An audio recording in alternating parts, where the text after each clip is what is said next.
Hello everyone, welcome to ओकुल में आप सभी का स्वागत है। तो हम अपनी इस जर्नी को, जो कि फिजिकल ज्योग्राफी फंडामेंटल्स की जो जर्नी है एनसीईआरटी क्लास 11th, इसको आगे बढ़ाते हैं। पिछला चैप्टर 6 में हमने देखा था जियोमॉर्फिक प्रोसेसेस के बारे में कि क्या होती हैं जियोमॉर्फिक प्रोसेसेस, कितने टाइप्स की होती हैं, एंडोजेनिक प्रोसेसेस होती हैं, एक्सोजेनिक प्रोसेसेस होती हैं और उनके क्या अलग अलग तरीके के इफेक्ट्स होते हैं। अब हमारे पास अगला चैप्टर है chapter number 7, that is landform and their evolution. ये एक बड़ा चैप्टर होने वाला है, तो हमने इस चैप्टर को भी कुछ पार्ट्स में डिवाइड किया है। तो आइए स्टार्ट करते हैं पार्ट 1 से। तो this is chapter number 7, landforms and their evolution. So let's begin with this. इसमें the important thing which is the first thing which starts और which is more important is, जो सबसे पहली चीज यहाँ पर लिखी गई है कि as this chapter deals with landforms and their evolution, first start with the question कि what is a landform। तो क्योंकि ये चैप्टर जो है ये लैंडफॉर्म्स और उसके इवोल्यूशन को से डील करता है, तो सबसे पहले हमें ये पता होना चाहिए कि लैंडफॉर्म क्या होता है। तो सिंपल वर्ड्स में अगर हम इसको समझें तो स्मॉल टू मीडियम ट्रैक्ट्स और parcel of the earth surfaces are called landforms. तो छोटे से लेकर मध्यम ट्रैक्ट्स और पार्सल्स का मतलब है कि छोटे जगह कह सकते हैं आप, कोई छोटा स्पेस कह सकते हैं अर्थ की सरफेस का, उसको कहा जाता है लैंडफॉर्म्स। ठीक है, तो अब ये बात आती है कि अगर if landform is a small to medium sized part of the earth, तो व्हाट इज अ लैंडस्केप। तो लैंडस्केप क्या होता है? अगर लैंडफॉर्म जो है वो small to medium sized part of the earth होता है, तो लैंडस्केप क्या होता है? अब लैंडस्केप क्या होता है, देखिए ये भी यहां पर लिखा गया है कि several related landforms together make up landscapes. तो सेवरल रिलेटेड लैंडफॉर्म्स जो होते हैं वो टुगेदर, वो साथ मिलके क्या बनाते हैं? लैंडस्केप। यानी कि लैंडस्केप क्या हो गए? They are large tracts of the earth surface. Large tracts of the earth surface जो होते हैं वो हो गए लैंडस्केप। ठीक है, अब देखिए आगे देखिए, each landform has its own physical shape, size, materials and is a result of the action of certain geomorphic processes and agents.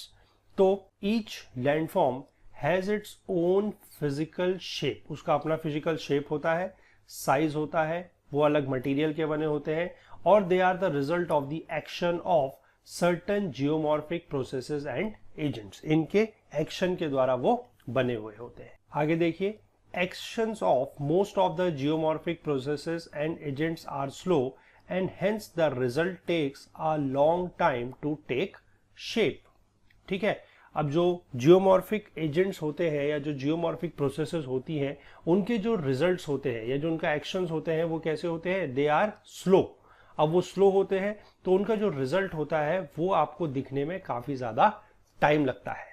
ठीक है, every landform has a beginning. Her landform की एक शुरुआत होती है, एक बिगनिंग होती है। अब लैंडफॉर्म जब एक बार बन जाता है, landform once formed may change in their shape, size and nature slowly और fast due to continued action of geomorphic processes and agents. तो कोई भी लैंडफॉर्म जो एक बार बन जाता है, वंस फॉर्म्ड, वो अपने शेप में चेंज हो सकता है, उसका साइज में चेंज आ सकता है या नेचर में चेंज आ सकता है। और ये जो चेंजेस हैं ये स्लोली भी हो सकते हैं और ये फास्ट भी हो सकते हैं due to the continued action of geomorphic processes and agents. तो जियोमॉर्फिक प्रोसेसेस और एजेंट्स के जो एक्शन है, जो कंटिन्यूड एक्शन है, वो उसके द्वारा जो ये चेंजेस हैं शेप, साइज और नेचर में, वो स्लो भी हो सकते हैं और फास्ट भी हो सकते हैं। ठीक है, आगे देखिए, due to changes in climatic conditions and vertical or horizontal movements of the land masses, either the intensity of the processes or the processes themselves might change, leading to new modifications in the landforms। ठीक है, अब climatic conditions के change होने की वजह से, ठीक है, climatic conditions और vertical and horizontal movement of the land masses, either the intensity of the processes, यानी कि जो geomorphic processes हैं उनकी intensity change हो सकती है, या जो प्रोसेसेस हैं दे themselves might change, यानी कि वो पूरी की पूरी प्रोसेस चेंज हो सकती हैं, जिससे क्या होगा, which will lead to the new modifications in the landforms। तो लैंडफॉर्म्स में क्या होंगे? उससे न्यू मॉडिफिकेशंस। ओके, अब यहाँ पर जो इवोल्यूशन लिखा गया है, इस इवोल्यूशन का मतलब क्या है, क्योंकि चैप्टर का नाम भी है लैंडफॉर्म्स एंड देयर इवोल्यूशन, तो हमें इवोल्यूशन का मतलब समझना पड़ेगा। Evolution here implies stages of transformation of either a part of the earth's surface from one landform into another or transformation of individual landforms after they are once formed। तो evolution का मतलब है कि जो अर्थ सरफेस का part है वो या तो एक लैंडफॉर्म से दूसरे लैंडफॉर्म में चेंज हो रहा है, या फिर जो इंडिविजुअल लैंडफॉर्म बन चुके हैं उनका ही ट्रांसफॉर्मेशन हो रहा है वंस दे आर फॉर्म्ड, यानी कि जब वो एक बार बन चुके हैं तो उसके बाद उनका ही अपना क्या हो रहा है, ट्रांसफॉर्मेशन हो रहा है। ये दोनों ही एस्पेक्ट्स जो है ये क्या है, ये है इवोल्यूशन। समझ गए आप?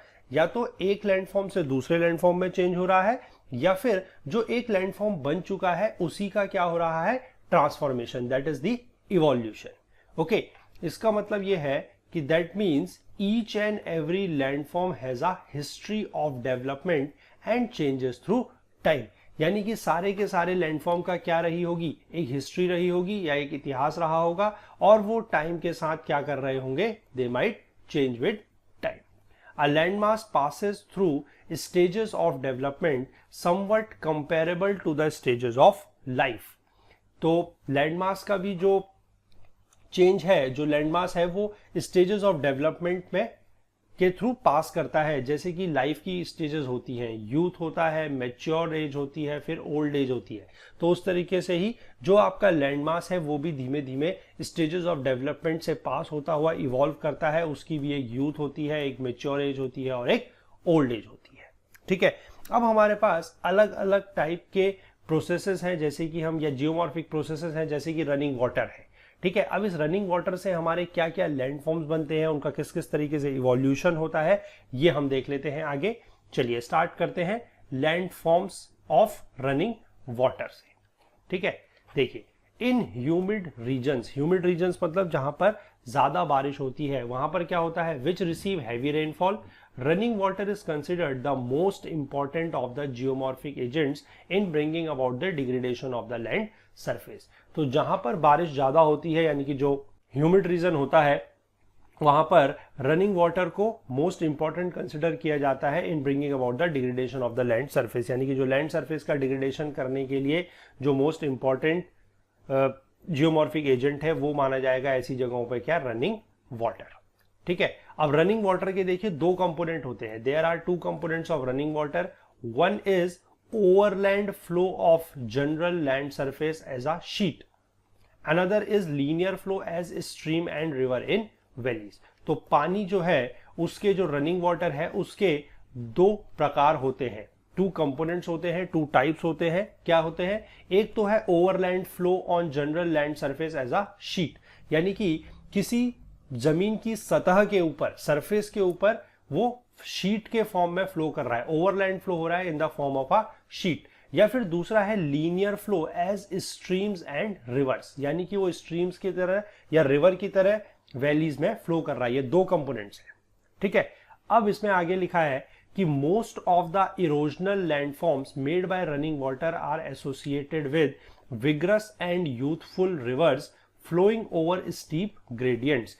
तो देखिए, अब आपको दो चीजें तो पता है कि दो टाइप के हमारे पास लैंडफॉर्म्स हो सकते हैं, एक हो सकते हैं इरोजनल, दूसरे हो सकते हैं डिपोजिशनल। तो इरोजनल लैंडफॉर्म्स आपके जो रनिंग वाटर से बनते हैं वो एसोसिएट होते हैं vigorous and youthful rivers flowing over steep gradients. Steep gradients का मतलब है कि जैसे नदी जब ऊपर से निकलती है, जब नदी ऊपर से निकलती है हिमालय से, तो उसका क्या होता है कि स्लोप जो है वो ज्यादा होता है। ये हमने पिछले चैप्टर में भी देखा था, स्लोप क्या होता है, ज्यादा होता है। तो वहां पर इरोजन ज्यादा होता है। ठीक है, वहां पर इरोजन क्या होता है, ज्यादा होता है। तो जो सारे के सारे इरोजनल लैंडफॉर्म्स आपके वाटर से बनेंगे वो इन्हीं जगहों पर होते हैं और वो एसोसिएटेड होते हैं with vigorous and youthful reverse. क्योंकि आपको पता है कि अगर स्लोप ज्यादा होगा तो वहां पर क्या होगा, यूथफुल क्यों कहा गया है, यूथफुल इसलिए कहा गया है, यूथफुल का मतलब है जब वो नदी जो है वो जन्म ले रही है, यानी कि जब वो स्टार्टिंग फेज में है, जब वो ऊपर कहीं मान लीजिए किसी आपके पहाड़ से, किसी माउंटेन से, ग्लेशियर से वो निकलती है, तो वहां पर क्या होती है, वो यूथफुल स्टेज में होती है। और दूसरा क्या होता है, वहां पर उसकी वेलोसिटी वगैरह ज्यादा होती है, काइनेटिक एनर्जी ज्यादा होती है, तो वो क्या होती है, विग्रस होती है, क्योंकि उसका वेग ज्यादा होता है, वेलोसिटी ज्यादा होती है। और स्टीप ग्रेडियंट्स के ऊपर होने की वजह से क्या होता है कि इरोजन जो होता है वो ज्यादा होता है। विद टाइम, यानी कि समय के साथ, with time stream channels over steep gradients turn gentler due to continued erosion and as a consequence lose their velocity, facilitating active deposition। तो जब ये नदी यहां से आएगी और इस एरिया में आएगी तो यहां पर क्या होगा कि स्लोप जो है वो जेंटल हो जाएगा, स्लोप कम हो जाएगा। तो इस वजह से यहां पर क्या होगा, डिपोजिशनल फीचर्स जो है या डिपोजिशनल लैंडफॉर्म्स जो है वो बनेंगे। ठीक है, there may be depositional forms associated with streams flowing over steep slopes। यानी कि हम steep slopes में कह रहे हैं कि erosional landforms होता है। तो क्या इसका मतलब सिर्फ erosional landforms होता है? नहीं, सिर्फ erosional landforms ही नहीं बनते हैं, लेकिन depositional landforms भी बनते हैं। लेकिन but these phenomena will be on small scale, ये छोटे स्तर पर होंगे, ज्यादा नहीं होंगे। ज्यादा erosional landforms बनेंगे और depositional landforms जो है वो कम बनेंगे on a small scale compared to those associated with rivers flowing over medium to gentle slopes. यानी कि मीडियम और जेंटल स्लोप्स में डिपोजिशनल लैंडफॉर्म्स ज्यादा बनेंगे और जहां पर स्टीप स्लोप्स होंगे, स्टीप ग्रेडियंट्स होंगे, वहां पर इरोजनल लैंडफॉर्म्स ज्यादा बनेंगे। The gentler the river channels in gradient और slope the greater is the deposition. ये सही बात है कि जो आपका रिवर के चैनल का स्लोप या ग्रेडियंट जो होगा, जितना ज्यादा जेंटल होगा, जेंटलर होगा, यानी कि जितना ज्यादा वो कम होगा, वहां पर डिपोजिशन जो है वो उतना ही ज्यादा होगा। Deposition is greater. When the stream bed turns gentler due to continued erosion, downward cutting becomes less dominant and lateral erosion of banks increases and as a consequence the hills and valleys are reduced to plains। ठीक है, अभी हम आगे पूरा अच्छे से देखेंगे कि हिल्स क्या होते हैं। तो उसमें क्या है, हिल्स और वैलीज के बारे में हम पढ़ेंगे। तो बेसिकली क्या है कि जब आपका स्लोप जो है वो जेंटल हो जाएगा तो आपका जो स्ट्रीम बेड है उसमें जो कटिंग डाउन होती है वो कम हो जाएगी। कटिंग डाउन का मतलब है कि जैसे मान लीजिए ये कोई नदी है, ठीक है, मैं आपको इसको इस तरीके से समझाता हूं। ये मान लीजिए कोई नदी है। अब ये नदी जब यहां से इसमें पानी बह रहा है और जब ये ऊपर से आ रही है, ये यूथफुल स्टेज में है, इसकी वेलोसिटी वगैरह ज्यादा है, वेग वगैरह ज्यादा है, तो वो यहां पर क्या होगा कि इरोजन ज्यादा करेगी। यहां पर जो नदी बह रही है, यहां पर जो पानी है, इसको बोला जाता है स्ट्रीम बेड। ठीक है, इसको बोला जाता है स्ट्रीम बेड या रिवर बेड। अगर ये रिवर की बात है तो ये रिवर बेड होगा। ठीक है, लेकिन जब ये जेंटलर स्लोप्स में बहती है, जेंटलर स्लोप्स में बहने के टाइम पर क्या होता है कि यहाँ का जो स्ट्रीम बेड का इरोजन है वो कम हो जाता है और जो लेटरल इरोजन है, यानी कि ये जो बैंक है, जो रिवर बैंक्स होते हैं या जो जिनको तट बोला जाता है, नदी का तट जो है, वहां पर जो है कटान या फिर इरोजन जो फीचर्स हैं वो बढ़ जाते हैं। ठीक है, और उसकी वजह से क्या होगा कि इसके साइड में जो हिल्स और वैलीज होंगी वो रिड्यूस हो जाएंगी, किसमें, प्लेन्स में। जो हिल्स और वैलीज हैं वो बन जाएंगी प्लेन्स।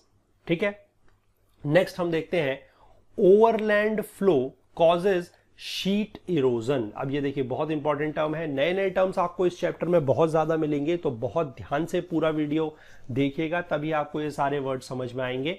ठीक है, overland flow causes sheet erosion. मैं आपको सारे के सारे जो टर्म्स दिखेंगे उन सबको आपको इमेजेस के हेल्प से समझाऊंगा, तो प्लीज निश्चिंत होकर इस वीडियो को पूरा देखिएगा। Depending upon the irregularities of the land surface, the overland flow may concentrate into narrow to wide paths because of the। चलिए पहले इसको देख लेते हैं, चलिए पहले इसको यहां तक देख लेते हैं कि शीट इरोजन क्या होता है। देखिए ये होता है शीट इरोजन, ये आपका ओवरलैंड फ्लो की वजह से होता है। जब इस लैंड के ऊपर वाटर फ्लो करेगा, ठीक है, जब इस लैंड के ऊपर वाटर फ्लो करेगा तो ये इस तरीके की कुछ, ये आपको दिख रहे हैं, देखिए बीच बीच में दिख रहे हैं ना, ये शीट्स है, दीज आर शीट इरोजन। अब ये शीट इरोजन आगे जाके बनेंगे गली इरोजन, यानी कि ये थोड़ा थोड़ा क्या होंगे, ये रिल्स बनेंगी। पहले गली नहीं बनेगी, पहले रिल्स बनेगी। मैं वो भी अभी आपको दिखाऊंगा कि किस तरीके से ये रिल्स बनेंगी। ये बढ़ेंगे, इनकी जो लेटरल इनका जो इरोजन है, यानी कि यहां से और यहां से ये फैलते चले जाएंगे और इनमें बनेंगे पहले रिल्स। ठीक है, किस तरीके से बनेंगे रिल्स, ये देखिए, ये बढ़ गए, पहले ये पतले थे, अब यहां पर देखिए आपकी ज्यादा डिस्टेंस हो गई है। ठीक है, इरोजन जो है वो ज्यादा हो गया, तो ये बन चुके हैं रिल्स। ठीक है, दीज आर रिल इरोजन। और ये रिल्स उसके बाद में और बड़े होके बन जाएंगे गली इरोजन। ये देखिए यहां पर ये इस तरीके से और बढ़ के बन जाएंगे गली। इनकी बेसिकली क्या है कि विड्थ भी बढ़ चुकी है और यहां पर आप देखिए इनकी डेप्थ भी बहुत ज्यादा हो चुकी है। तो ये सारे के सारे जो फीचर्स हैं, इरोजनल फीचर्स हैं, इनको अच्छे से ध्यान रखिएगा। तो देखिए यहां पर यही लिखा गया है, because of the shear friction of the column of flowing water, minor or major quantities of material from the surface of the land are removed in the direction of flow and gradually a small and narrow rills will form। ये मैंने आपको बता दिया किस तरीके से rills form होगी। These rills will gradually develop into long and wide gullies। The gullies will further deepen, widen, lengthen and unite to give rise to a network of valleys. तो गलीज तक मैं आपको समझा चुका था। गलीज के बाद क्या होगा कि गलीज के आगे भी और ज्यादा इरोजन होगा और गली जो है वो डीप भी होंगी, चौड़ी भी होती जाएंगी, वाइड होती जाएंगी, लेंथन होती जाएंगी, यानी कि उनकी लेंथ बढ़ती जाएगी और वो बहुत सारी गलीज मिलके क्या बनाएंगी, एक नेटवर्क ऑफ वैलीज। ठीक है, वैलीज मतलब होती है घाटी। ठीक है, तो वो बनाएंगी बाद में जाके घाटी। In the early stages down cutting dominates, during which irregularities such as waterfalls and cascades will be removed। ठीक है, अब ये waterfall और cascades क्या होता है? waterfall तो आपको पता है, झरना जिसको बोला जाता है। ठीक है, देखिए मैं इसको भी आपको फिगर की मदद से समझाता हूं। waterfalls और cascades क्या होते हैं। देखिए ये होता है waterfall। waterfall आपको पता है, जो इस तरीके से पूरा का पूरा एक साथ यहां से बह रहा है, दिस इज अ waterfall। और इसी के अगर स्टेप्स में अगर फ्लो होता है तो this is known as a cascade. देखिए यहां पर ये स्टेप्स बने हुए हैं, एक तरीके से आप देख सकते हैं ये सारे के सारे स्टेप्स बने हुए हैं, इसको बोला जाता है कास्केड। तो जब डाउन कटिंग होती है तो वहां पर क्या होता है, देखिए क्या लिखा है इसमें, इन दी अर्ली स्टेज, जो अर्ली स्टेज होती है वहां पर डाउन कटिंग जो है वो डोमिनेट करती है। ये हम पहले भी देख चुके हैं। During which irregularities such as waterfalls and cascades will be remove. तो वाटरफॉल्स और कास्केड जो है वो रिमूव हो जाएंगे। जब मिडिल स्टेज होती है तो वहां पर streams cut their bed slower. जो स्ट्रीम्स है वो अपने बेड्स जो है वो स्लोअर कट करेंगी, ऑब्वियस सी बात है, क्योंकि वहां पर थोड़ा सा उनकी वेलोसिटी कम हो चुकी होगी। और lateral erosion of valley sides become severe. तो वैली साइड्स का जो लेटरल इरोजन है, यानी कि जो साइडवेज इरोजन है, वो बढ़ जाएगा।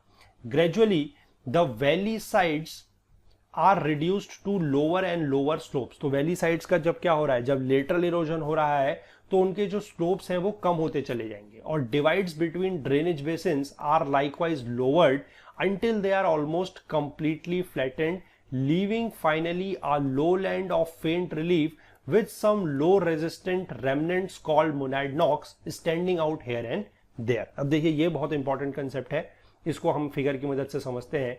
सपोज करिए ये एक वैली है, ठीक है, और एक ये दूसरी वैली है। ठीक है, अब यहां पर क्या होगा, जब पानी यहां बीच से बह रहा है, सपोज करिए एक नदी यहां पर बह रही है, एक नदी यहां पर बह रही है, तो ये क्या होगा, ये धीमे धीमे कटान होता चला जाएगा। धीमे धीमे यहां से इसका कटान होता चला जाएगा, इरोजन होता चला जाएगा। ठीक है, तो ये इनके बीच का जो ड्रेनेज बेसिन्स है, ये वाला जो एरिया है ये हट जाएगा। ठीक है, यहाँ का एरिया ये भी हट जाएगा। अब ये धीमे धीमे क्या होगा, जब ये एरिया हटेगा तो आपको जमीन के ऊपर सिर्फ ये वाला फीचर दिखने लगेगा एक। ठीक है, बाकी इसके चारों तरफ यहां से भी पानी बह रहा होगा पूरे में, और यहां से भी पूरे में पानी बह रहा होगा, क्योंकि ये ड्रेनेज बेसिन्स है। और ये वाला एरिया आपका बच जाएगा। तो जो इस तरीके का कोई एक टीला टाइप का आपका बन जाएगा, उस टीले को ही बोला जाता है मोनैडनॉक्स। ठीक है, इसी को बोला जाता है मोनैडनॉक्स। ठीक है, और ये मोनैडनॉक्स उन एरियाज का बनेगा जो लो रेजिस्टेंट रेमनेंट्स होंगे। यहां पर लो लिखा गया है, लेकिन इसको करेक्ट कर लीजिएगा, ये लो नहीं है, they are high resistant remnants. Remnants का मतलब होता है रिमेन्स, ठीक है, जो बाद में बच गए हैं। क्योंकि लो रेजिस्टेंट ये नहीं है, ये हाई रेजिस्टेंट है। अगर ये लो रेजिस्टेंट होते तो जो पानी यहां से आ रहा है, जो रिवर यहां साइड से आ रही है, वो इसको भी इरोड कर देती। लेकिन ये लो रेजिस्टेंट नहीं है, ये हाई रेजिस्टेंट रेमनेंट्स है या हाई रेजिस्टेंट रिमेन्स है, तो वो इसको इरोड नहीं कर पाती है। इसलिए ये इस तरीके का एक टीला जो है वो यहां पर रह जाता है, जिसको बोला जाता है मोनैडनॉक्स। ठीक है, this type of plain forming as a result of stream erosion is called a peneplain and almost plain. तो यहां पर बेसिकली जब ये हट गया है तो यहां पर क्या बन जाएगा, प्लेन बन जाएगा। ठीक है, यहां पर क्या बन जाएगा, प्लेन। तो उस तरीके के प्लेन को बोला जाता है peneplain, which is almost a plain. The characteristics of each of these stages of the landscapes developing in running water regimes may be summarized as follows। तो क्या क्या हमारे कैरेक्टरिस्टिक्स बन रहे हैं ईच स्टेज के, जैसे कि हमारी स्टेजेस हैं, यूथ स्टेज है, मैच्योर स्टेज है, ओल्ड स्टेज है, वो यहाँ पर समराइज किए गए हैं, उनको हम देख लेते हैं। Streams are few during this stage with poor integration and flow over original slopes showing shallow V-shaped valleys with no floodplains or with very narrow floodplains along trunk streams। तो हम यूथ स्टेज की बात कर रहे हैं। Youth stage में क्या होता है, स्ट्रीम्स जो होती हैं वो कम होती हैं और उनका पुअर इंटीग्रेशन होता है। पुअर इंटीग्रेशन का मतलब है कि वो एक साथ कम होती है, इंटीग्रेशन कम होता है यानी कि वो मिली हुई कम होती है, और उनका जो ओरिजिनल स्लोप्स के ऊपर फ्लो होता है वो क्या होता है, शैलो वी शेप्ड वैलीज के ऊपर उनका फ्लो होता है विद नो फ्लड प्लेन। अब फ्लड प्लेन क्या होता है, देखिए ये अगर आपकी कोई रिवर है, ठीक है, तो ये तो आपका रिवर बेड है, ये वाला रीजन क्या है, this is a river bed, और इसकी जो साइड का कुछ रीजन होता है इसको बोला जाता है फ्लड प्लेन, ठीक है, इसको बोला जाता है flood plain, that is FP. तो फ्लड प्लेन का मतलब क्या है, देखिए अब जब यहां पर ये जो नदी है, ये तो रिवर बेड है, यहां पर जब पानी नॉर्मल, जब पानी कम होगा, जब नॉर्मल पानी होगा तो वो सिर्फ इस रीजन में रहेगा, ये रिवर बैंक है। लेकिन जब फ्लड आएगा यानी कि जब बाढ़ आएगी, जब पानी की मात्रा बढ़ेगी, तो पानी जो है वो यहां पर भी आ जाएगा, ठीक है, यहां पर भी आ जाएगा, यहां पर भी आ जाएगा, तो उसको बोला जाता है फ्लड प्लेन, ठीक है।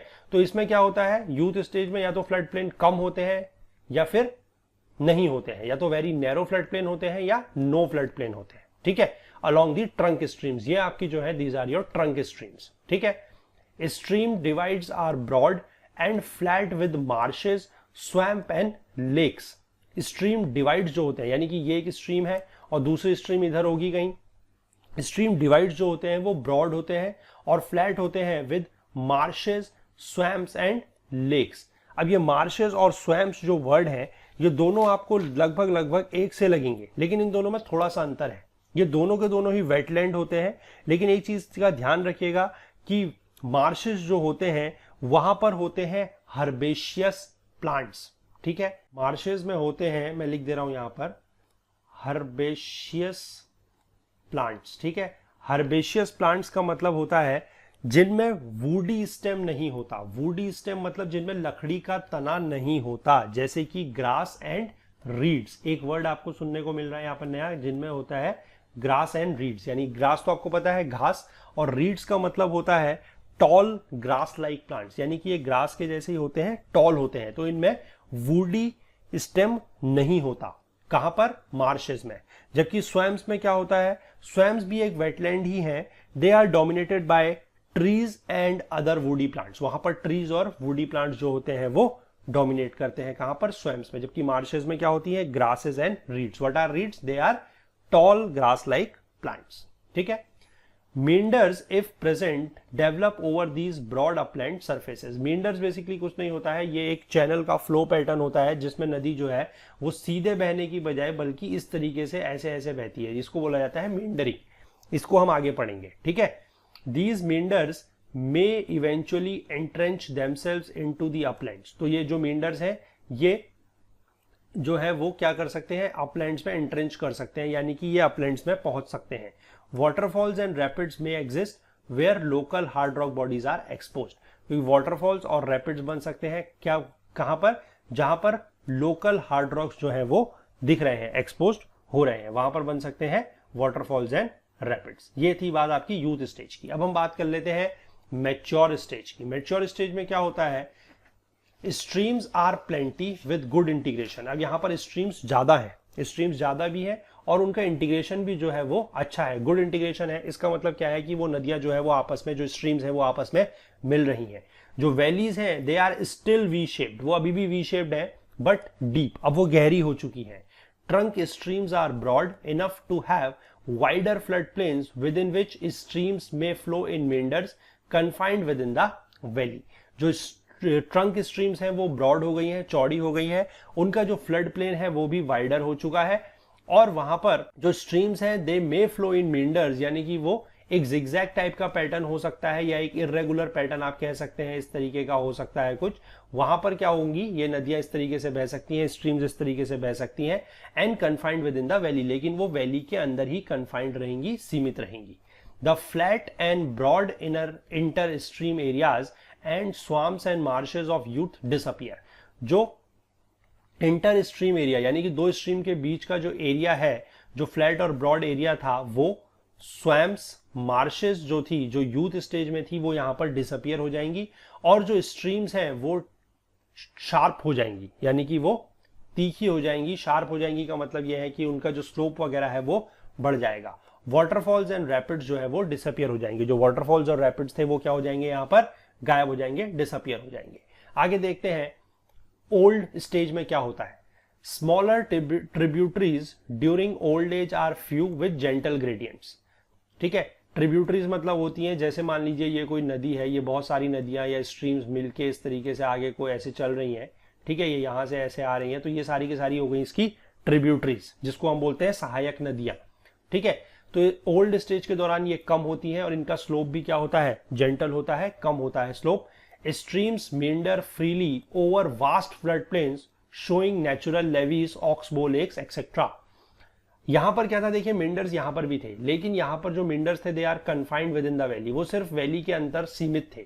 लेकिन यहां पर जो मिंडर्स हैं वो वास्ट फ्लड प्लेन्स के ऊपर फ्लो कर सकते हैं, जिनसे हमारे क्या बन जाते हैं, नेचुरल लेवीज और ऑक्सबो लेक्स। ठीक है, अभी नेचुरल लेवीज और ऑक्सबो लेक्स क्या होते हैं ये अभी हम आगे इरोजनल लैंडफॉर्म्स, डिपोजिशनल लैंडफॉर्म जब पढ़ेंगे तो वहां पर हम इसको देखेंगे अच्छे से। अभी आप इसको एज इट इज समझ लीजिए कि कुछ बन रहा है। डिवाइड्स आर ब्रॉड, यानी कि जो स्ट्रीम के बीच का डिवाइड होगा वो ब्रॉड होगा, फ्लैट होगा, with lakes, swamps and marshes. तो देखिए लेक, स्वाम्स और मार्शेस जो थे वो यूथ स्टेज में भी है, वो ओल्ड स्टेज में भी है, वो मैच्योर्ड स्टेज में गायब हो गए थे। तो most of the landscape is at और slightly above the sea level, यानी कि जो लैंडस्केप सारा का सारा है वो कहां पर होगा, वो समुद्र की सतह पर होगा या उससे थोड़ा सा ऊपर होगा। ठीक है, तो ये हमने एक बेसिक समझा कि किस तरीके से जो रनिंग वाटर के जो लैंडफॉर्म्स हैं वो किस तरीके से बनते हैं, किस तरीके से उनकी स्टेजेस होती हैं, यूथफुल स्टेज में किस तरीके के होते हैं, मैच्योर्ड स्टेज में किस तरीके के होते हैं, ओल्ड स्टेज में किस तरीके के होते हैं। तो इस पार्ट में हम इसको इतना ही रखते हैं। आप पहले ये बेसिक्स को अच्छे से क्लियर कर लीजिए। अगले पार्ट में हम इरोजनल लैंडफॉर्म्स के बारे में और डिपोजिशनल लैंडफॉर्म्स के बारे में पढ़ेंगे of the running water. Okay, तो अगर अभी तक आपने हमारे चैनल को सब्सक्राइब नहीं किया है तो जल्दी से चैनल को सब्सक्राइब कर लीजिए, सो दैट आपको हमारे आने वाले नए वीडियोस की नोटिफिकेशन मिल सके। उसके लिए आप बेल आइकन प्रेस कर लीजिए।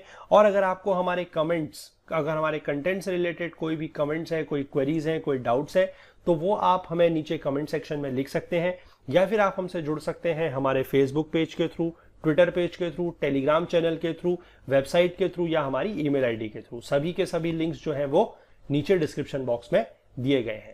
तो इस वीडियो को अच्छे से देखिए, इसको पूरा अच्छे से समझिए, वीडियोस को शेयर करते रहिए, सो दैट और लोगों को भी इसका फायदा मिलता रहे।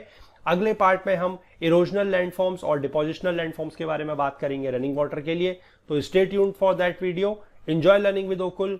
Thank you and have a nice day.